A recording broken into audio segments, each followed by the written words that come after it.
Shallallahu alaihi wasallam. Mekah yang semula hanya ditinggali oleh Hajar dan Nabi Ismail, seiring dengan berjalannya waktu, berubah menjadi sebuah negeri yang besar. Berkat doa Nabi Ibrahim, negeri itu sungguh mendapatkan berkah dari Allah.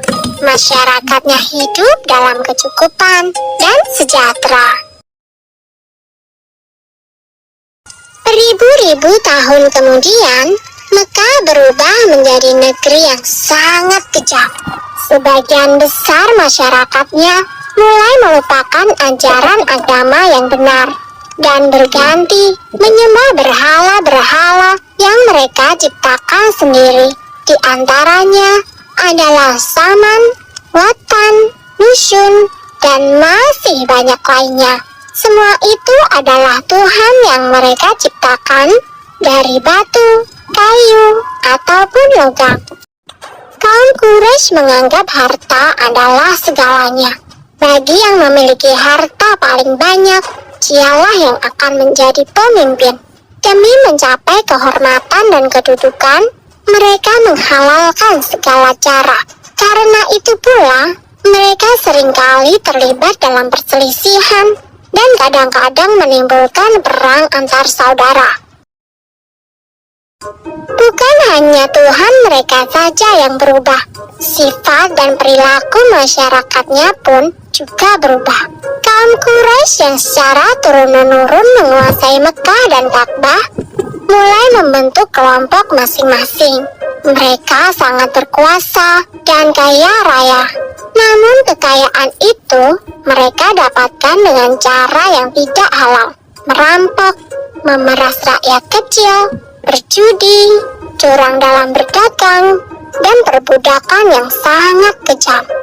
Zaman di mana kaum Quraisy hidup dengan cara yang kejam disebut zaman jahiliyah. Pada zaman itu, ada seorang wanita soleh bernama Aminah. Suaminya bernama Abdullah. Pada saat Aminah mengandung, sang suami jatuh sakit dan akhirnya pun meninggal dunia. Aminah merasa sangat sedih karena harus hidup sendirian. Pada suatu malam, ia bermimpi melihat bulan jatuh ke pangkuannya. Menurut ahli tafsir mimpi, kelak anak yang dikandung oleh Aminah akan menjadi orang yang dihormati. Mekah dan Ka'bah semakin ramai dan berkembang. Orang dari segala penjuru selalu berkunjung ke Mekah untuk beribadah dan juga berdagang. Kemajuan Mekah membuat Abraha, seorang gubernur di Yaman, merasa kesal. Ia telah membuat rumah ibadah yang jauh lebih besar dan lebih megah daripada Ka'bah. Namun, tidak ada satupun orang yang mau beribadah ke Yaman. Abraha lalu memerintahkan agar semua pasukannya bersiap-siap. Mereka akan menyerang Mekah dan menghancurkan Ka'bah. Abraha dan pasukan bergajahnya menyerbu Mekah dengan penuh kesombongan.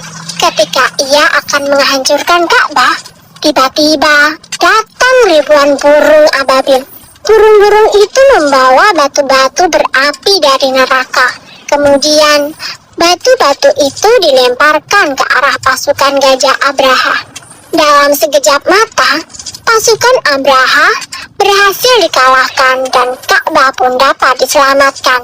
Tahun itu kemudian disebut dengan Tahun Gajah. Pada Tahun Gajah itu pula, Aminah melahirkan putranya.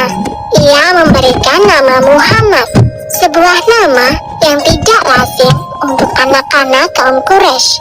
Ialah Nabi Muhammad, nabi terakhir yang diutus oleh Allah. Ia dilahirkan pada hari Senin, 12 Rabiul Awal, Tahun Gajah.